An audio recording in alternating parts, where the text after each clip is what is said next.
Greetings book nerds, welcome back to the Book Nerds Corner. In today's video we'll be starting part 3 of the opening round of the 2026 book bracket, which is very exciting. I rearranged my book cart for that. I have all the books that I have left to read up top here and all the books I've already read down on the bottom here. So next up I'm going to be reading The Other Side of the Sky by, give me a second, by Amy Kaufman and Megan Spooner, which I've never read either of their books before, but I've obviously heard of them. They have a lot of popular series out. And I think this is going to be the actual order that I read the rest of the books in, because I'm really looking forward to getting some of the shorter ones out of the way. So this one is paired up with the one and only manga selection of the group, which will be really nice. And then these two are the verse novels, so I think I'm going to read them next. After that, I have pretty much the longer series left, so I'll move on to the final, standalone book. This one is the first in a duology, which is paired with it, and then I think I'm going to end out the bracket with Witches Steeped in Gold, which is the start of a rather chunky duology, so I think I'm going to leave that one till towards the end, and then Ember in the Ashes, which is obviously part of Sabaa Tahir's 3-book epic fantasy series, which also has an add-on book. So this one is definitely the longest of the bracket and has the most books to read, so I'm going to read it last just in case I want to keep reading after the bracket's over. But yeah, I'm really excited about what's to come, and I'm really looking forward to reading all of these. That's my little TBR cart now. And I will be moving on to The Other Side of the Sky, and I'll let you guys know what I think. I finished The Other Side of the Sky, and I'm definitely a little torn on this one. On one hand, I really did enjoy the world and the characters, but on the other hand, the story plot didn't really begin till page 250, so yeah, definitely torn on this one. I don't even think I really told you what this one is about, so I guess I'll progress there. The Other Side of the Sky follows a young goddess by the name of Nim, who is tasked to protect her people, and there's this great prophecy that she's trying to fulfill, and pretty much she's just trying to protect her people from ruin. Then there's North, who is the prince of the Skyland. So in this story, North lives in the sky and Nim lives on the ground, which is the meaning of the other side of the sky. One lives on top and one lives on bottom. And he believes that his kingdom is slowly sinking towards the below, but he doesn't know that anyone lives down there. And he's like, we need to stop this from happening, but no one understands the technology of what keeps our islands floating. And there's this really good juxtaposition of North's kingdom is very sci-fi-esque. They have a lot of advanced technology, and Nim's kingdom is very fantasy, where her people believe in magic and rituals and ancient prophecies and all that kind of stuff. And eventually these two end up meeting, and then they team up to try to save both of their kingdoms, one from falling to the abyss and the other from pretty much being destroyed. But they're also trying to destroy it because the prophecy is very interesting, and it said that eons ago the kingdom was supposed to be destroyed, so it's kind of an interesting vibe they got going on. But yeah, as I alluded to earlier, unfortunately, this story didn't really start until page 250. There was a lot of world building and getting to know the two different worlds and setting up the characters and their objectives and stuff. So the main conflict doesn't really start until almost halfway through the book, which is kind of a major oof. But this is book 1 in a series, and it's a duology, so there's only 2. And I feel book 2 is going to be really good now that all the world building has been established and North and Nim have met each other. But some other positive highlights of this one. I did the blooming romance between North and Nim. They have a really great romantic tension going on because Nim can't touch people because it's part of her divinity. If she touches other humans, she will lose her divinity. And then North, it kind of has all these expectations on him for who he should marry because he's a royal. So when these two get together, there's a lot of great tension where they're oh, I can't get with you, but it would be really good if I could, which is a great little romance subplot. And then the other thing I really liked is it really gave Studio Ghibli vibes, which is kind of ironic, and you'll see why in a second. Just between like the character vibes, like a young goddess who can't touch other people, who meets a strange boy. He loves his glider, which was very Studio Ghibli in my opinion. And like the balance between fantasy and like medieval societies and like high technology felt very Studio Ghibli to me. And there's also this little cat, which they called the Bindle Cat. I don't know if you can see Bindle Cat, but he's right there on the cover. And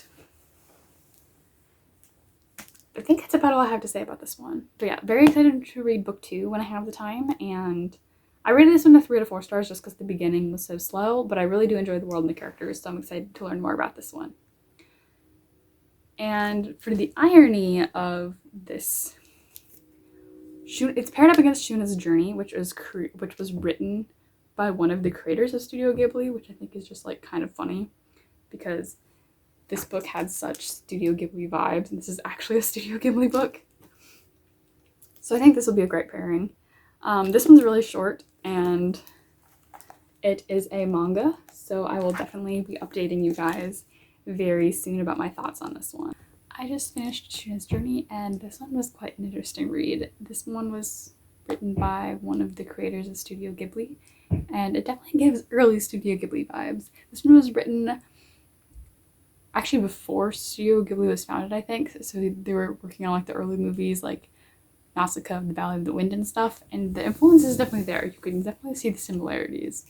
There's definitely violence for the sake of violence. There's lots of like shoot-offs and slave traders and all kinds of crazy stuff.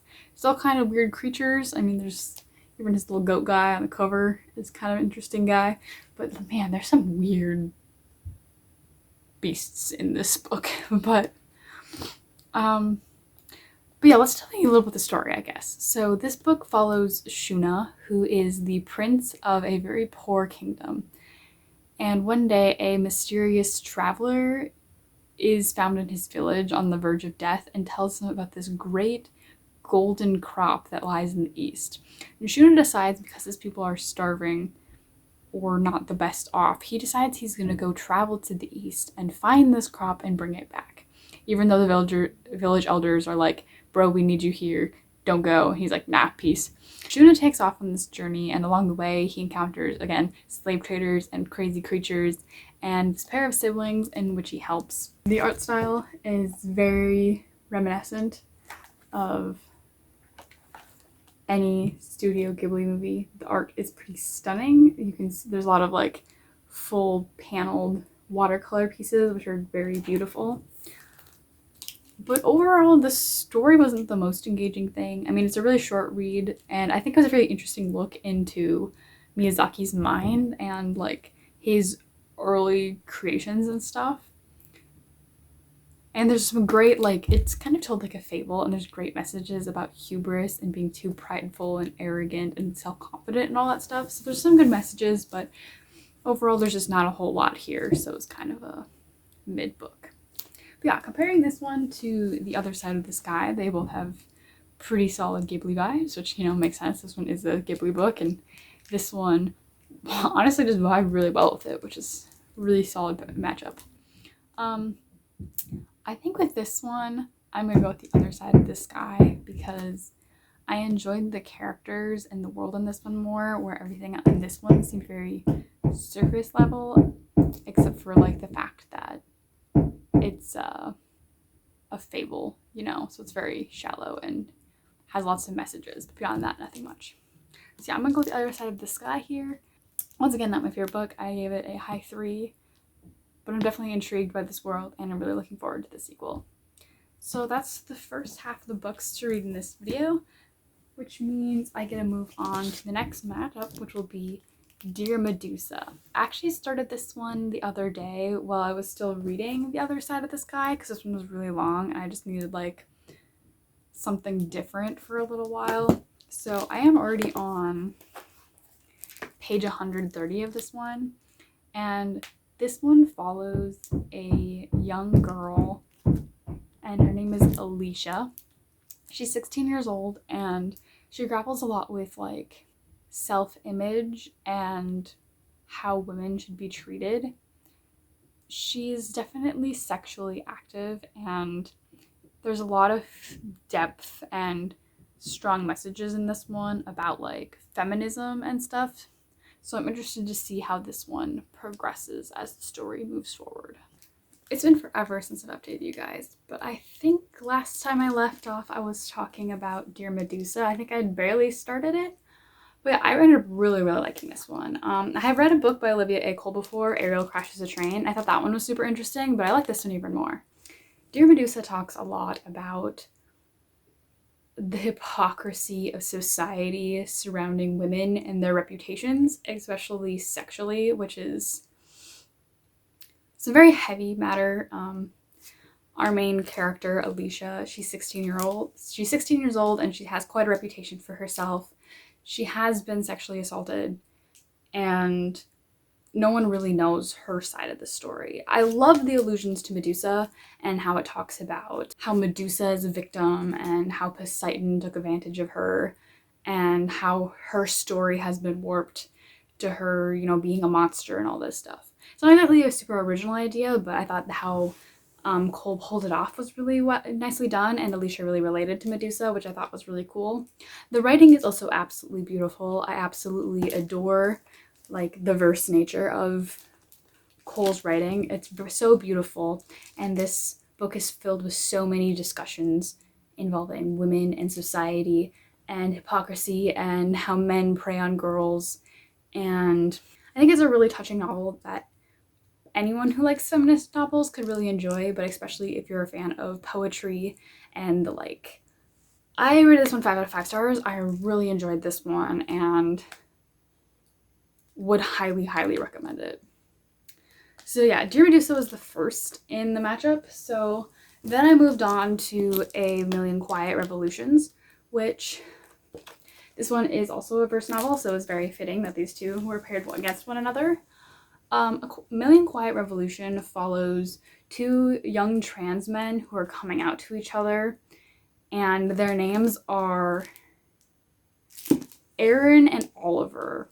Not gonna lie, this one it was a little hard for me to keep the two apart, so I'll try my best in describing this book. Pretty much this book is told in 3 parts.